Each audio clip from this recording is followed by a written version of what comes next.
Salut les amis, c'est Jiffy, content de vous retrouver pour cette rentrée. Vous avez pu constater que j'avais pris des petites vacances pendant le mois d'août. On recharge les batteries et c'est reparti pour attaquer cette rentrée. Alors premier objectif déjà, c'est atteindre les 10 000 abonnés avant la fin de l'année. Donc je compte sur vous pour partager la chaîne au maximum, à vous abonner si ce n'est pas déjà fait, pour donner la force. Merci les amis. Voilà pour cette intro, on va rentrer enfin dans le vif du sujet. J'ai enfin cop ma première Yeezy. Et ouais, j'ai mis le temps, je suis passé du côté obscur de la hype. J'ai succombé, vous savez, moi je suis plutôt Nike, mais là, celle-là, il me la fallait absolument. C'est celle que je trouve la plus belle, la Yeezy 700 OG, donc la Wave Runner. Donc c'est mon coloris préféré. D'ailleurs, je l'avais mis dans mon top 10 des plus belles chaussures de 2018, sur le podium avec la Wotherspoon.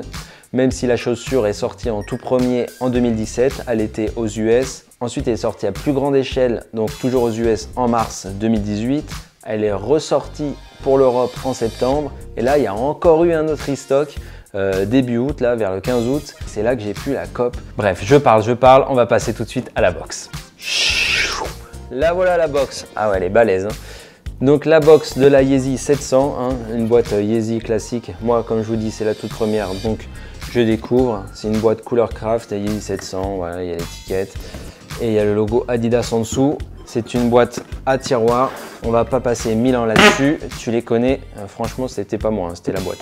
Et là, voici enfin entre mes mains la Yeezy 700 Wave Runner.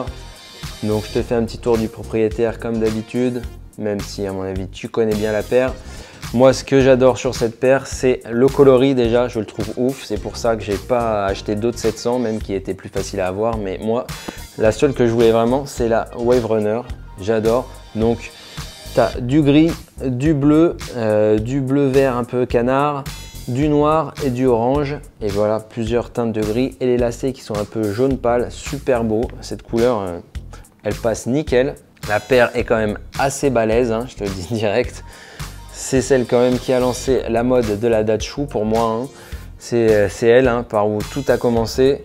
Ils se sont dit, ah ouais, on peut ressortir des gros machins des années 90, ça marche. Bon, bah ok, on y va. Et il l'a bien fait. D'ailleurs, dans mon top 10 de 2018, je disais au tout début, quand elle est sortie, je la trouvais horrible. Voilà.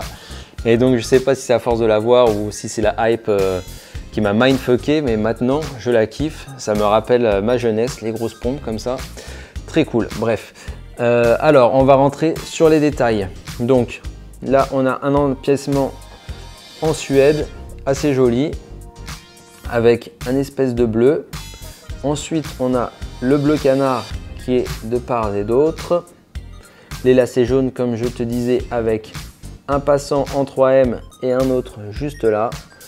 Sur la languette, c'est une languette grise basique en fait. Il n'y a pas de logo dessus.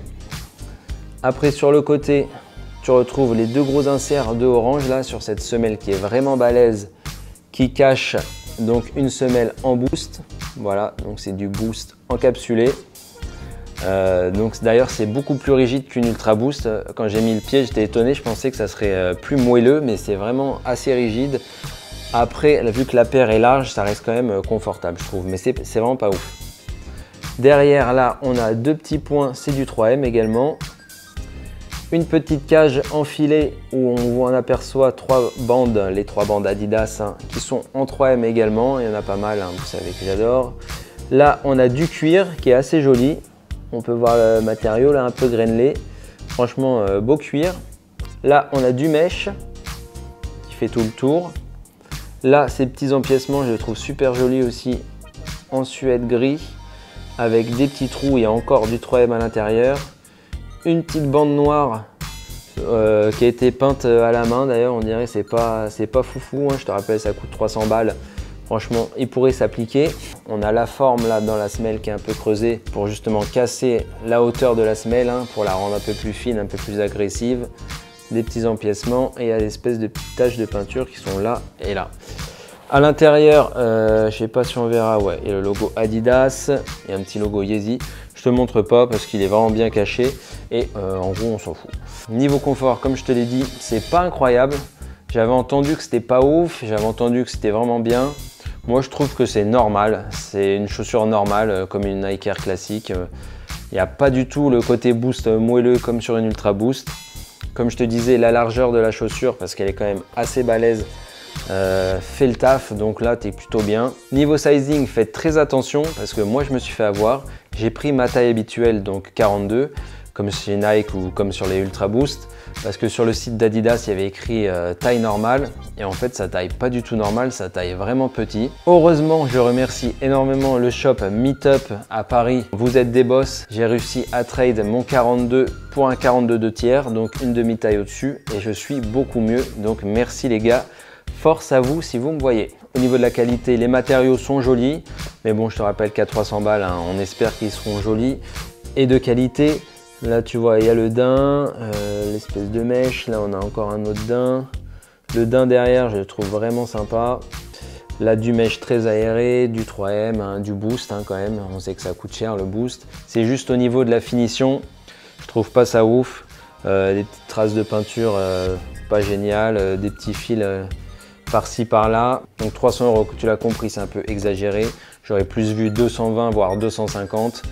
Mais bon, déjà je l'ai payé retail, on va pas trop se plaindre. Maintenant qu'on a vu la chaussure en détail, on perd pas les bonnes habitudes et on passe tout de suite au Unfit.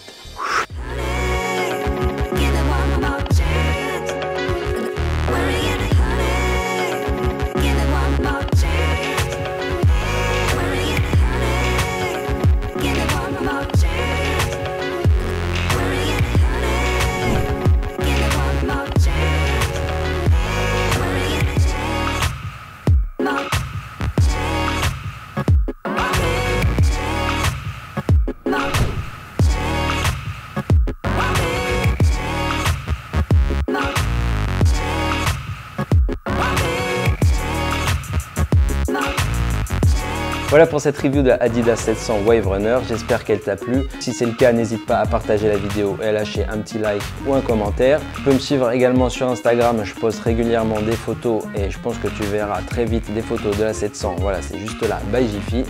Sur ce, moi je te dis à la semaine prochaine pour une nouvelle vidéo. Ciao!